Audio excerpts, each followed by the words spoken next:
Welcome to Inside Sim Racing. I'm Billy Strange, and this is the Nissan R90CP, part of the summer car pack from Turn 10 in Forza Motorsport 6.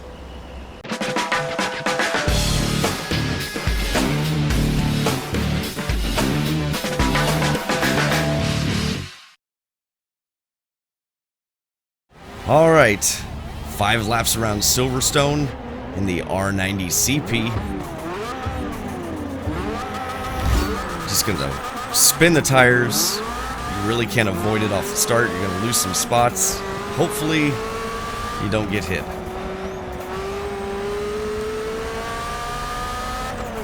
And it is just a nightmare trying to run against these guys with these cars. Part of it is because I have to go slow enough so I don't spin out because I don't have traction control on. Believe me, I even tried traction control for a minute. It doesn't really help.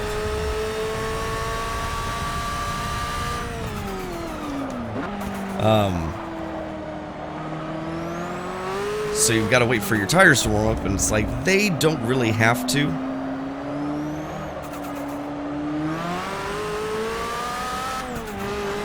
It's very, very hard not to have contact. It's so hard to have a clean race. And I think it's time to abandon the Drivatar system. I just feel like the more I run this, the worse the Drivatars get.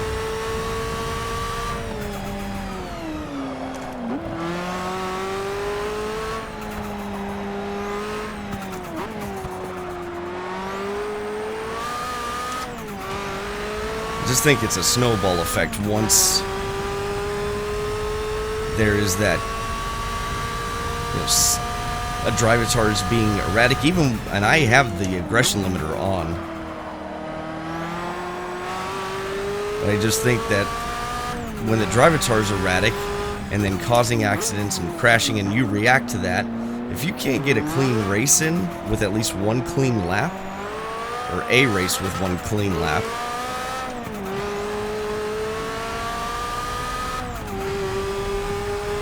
I think it just eats its own tail.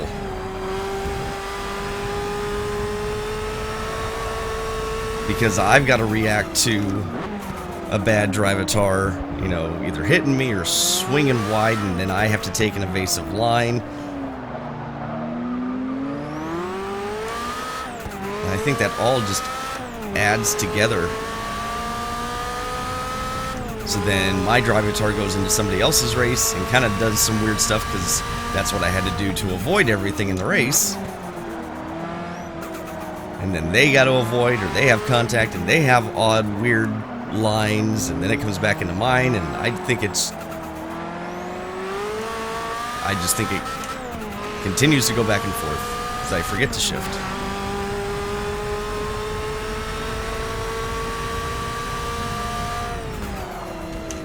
Okay, you're still there. I was only trying to make a corner. It's cool. We're really far enough. Oh, God.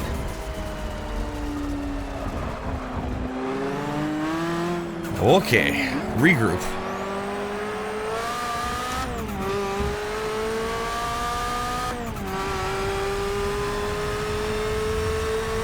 You know, the car actually doesn't drive all that bad.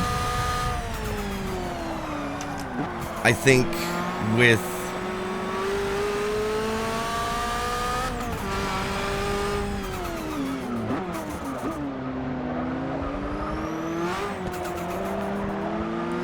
I have totally forgotten what I was trying to say.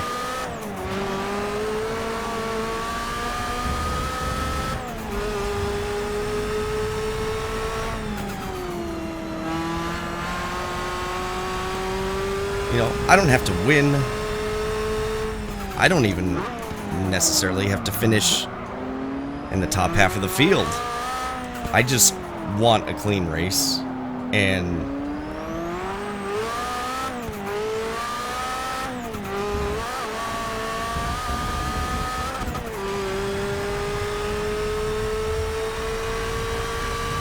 And it's mainly because of the AI. It's not really the car. The car is fun. I mean, it has that characteristic that all the cars have, but in this car, it kind of makes sense, so it's not as obtuse.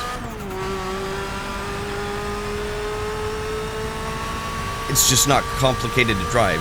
It makes more sense than some of the other cars that do this, where the wheel gets heavy and then breaks free and understeers. And part of that is because how hard you have to drive the car to get it to work.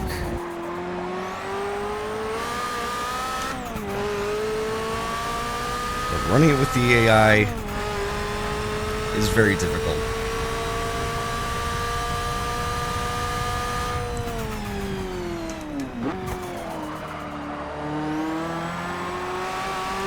Slow down. Too early there.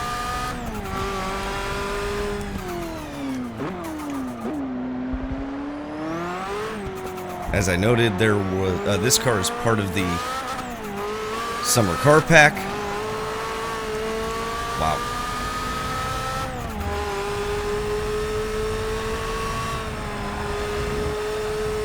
So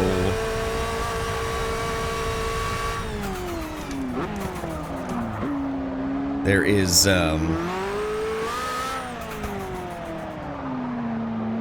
let's see, what else was there in that pack? At least that I would want to drive. That classic Ferrari. I think it's like a 158 Ferrari F1 car. That looks cool. There is a Datsun that might be from the like early IMSA GTO era. If not, it kind of looks like a Group 5 car, but I think it's the GTO stuff. And then there's a Watson Roadster.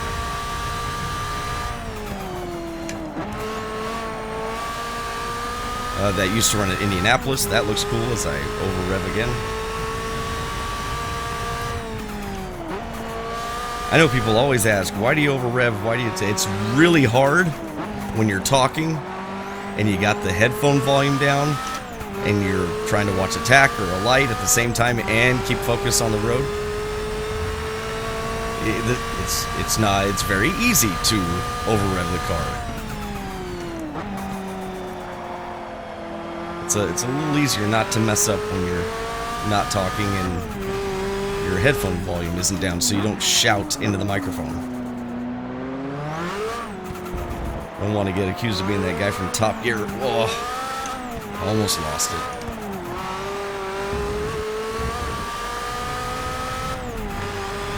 All right, last lap.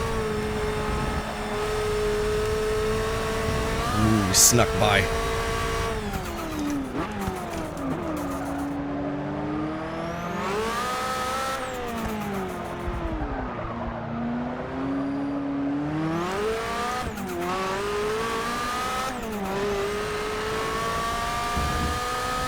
Apparently that last lap was the fastest I've ever run, so that's good.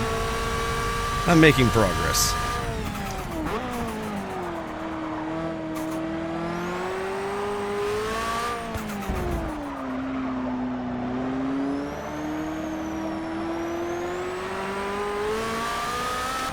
I just really like this era of car, like I've said before, ad nauseum.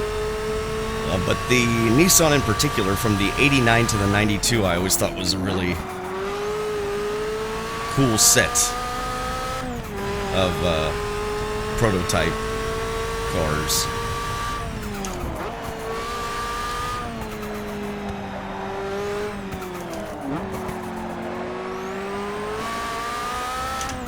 Made good time through there. Don't know that we're going to get him, though. And no matter what happens, this is the last time I am playing this, so whatever happens, happens. I'm not going to get him. Maybe?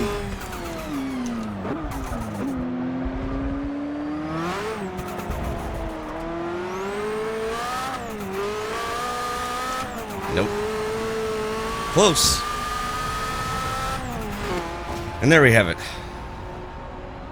Second with a 150. You know, great car. I really like the car, actually. For whatever reason, it actually seems to work fairly well with how Forza Motorsport 6 has designed their force feedback and their physics. I want to thank you guys so much for watching. Hopefully you enjoyed this video. If you did, please click that like button. For the latest in sim racing news, head over to isrtv.com. If you're new here, please consider subscribing for more Forza Motorsport 6 content. You can catch me on Twitter if you like at strange_Billy. And I will catch you guys in the next video. Take care.